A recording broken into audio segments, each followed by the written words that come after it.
ام المومنین حضرت عائشہ صدیقہ رضی اللہ تعالی عنہا سے مروی ہے کہ ایک مرتبہ نبی صلی اللہ علیہ وآلہ وسلم میرے یہاں ایک قیدی کو لے کر آئے۔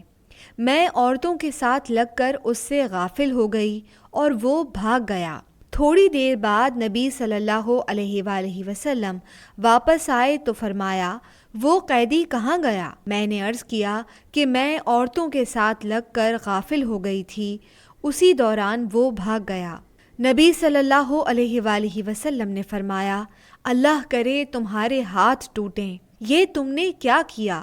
پھر نبی صلی اللہ علیہ وآلہ وسلم نے باہر جا کر لوگوں میں اس کی منادی کرا دی۔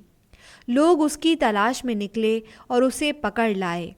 پھر نبی صلی اللہ علیہ وآلہ وسلم میرے پاس آئے تو میں اپنے ہاتھوں کو الٹ پلٹ کر دیکھ رہی تھی۔ نبی صلی اللہ علیہ وآلہ وسلم نے فرمایا، تمہیں کیا ہوا؟ تم دیوانی تو نہیں ہو گئیں؟ میں نے عرض کیا کہ آپ نے مجھے بد دعا دی تھی، اس لیے میں اپنے ہاتھ پلٹ کر دیکھ رہی ہوں کہ ان میں سے کون سا ہاتھ ٹوٹے گا۔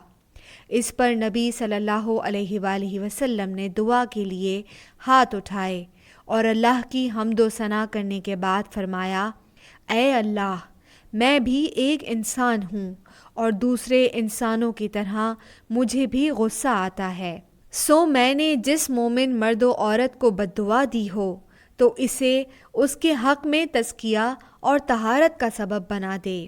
مسند احمد، حدیث نمبر 23,169۔